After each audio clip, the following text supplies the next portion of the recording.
সবাই কেমন আছেন? আশা করছি আপনারা সবাই ভালো আছেন এবং সুস্থ আছেন। আজ রুমে চানা বানাবো। সকাল থেকে চানা খেতে খুবই ইচ্ছা করছিল।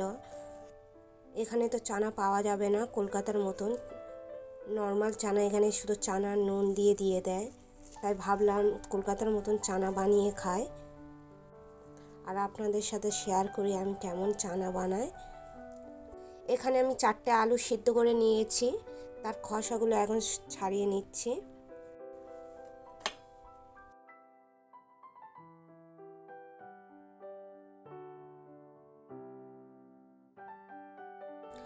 আলুগুলোর খোসা ছাড়িয়ে ফেলেছি, এখন ছোট ছোট করে কেটে নিচ্ছি।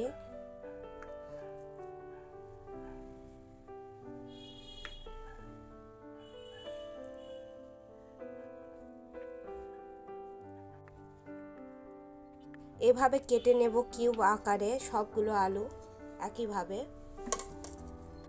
এদিকে আমি শসা, গাজর, টমেটো, ধনেপাতা, কাঁচা লঙ্কা আর পেঁয়াজ কুচি করে নিয়েছি।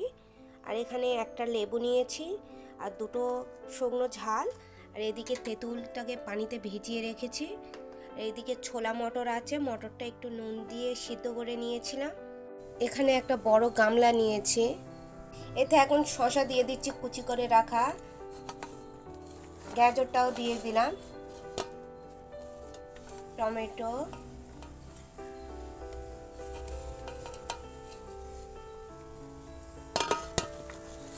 পেঁয়াজ,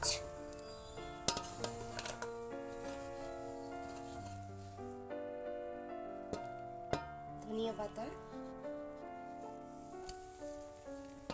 কাঁচা লঙ্কা,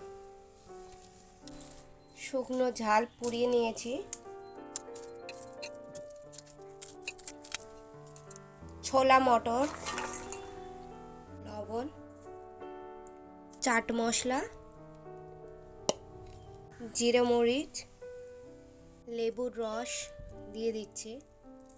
তেঁতুলটা ভিজিয়ে রেখেছিলাম সেই তেঁতুলটা দিয়ে দিচ্ছি। সবগুলোকে এখন ভালো করে মাখিয়ে নেব।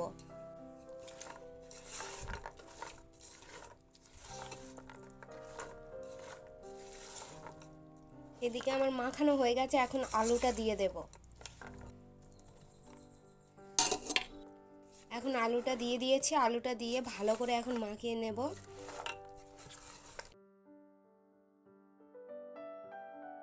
অনেক সুন্দর স্মেল বার হচ্ছে।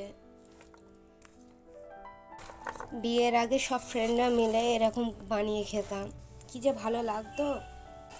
একটু বেশি করে করেছি, ওনাকেও দেব। ওনার শপে কতগুলো কারিগর আছে, তারাও খাবে। কোনো জিনিস একা খেতে ভালো লাগে না, সবাই মিলে খেলে সেই জিনিসটার টেস্ট বাড়ে।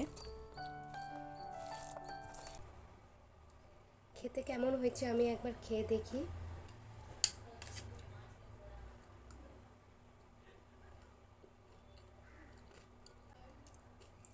অনেক অনেক ভালো হয়েছে।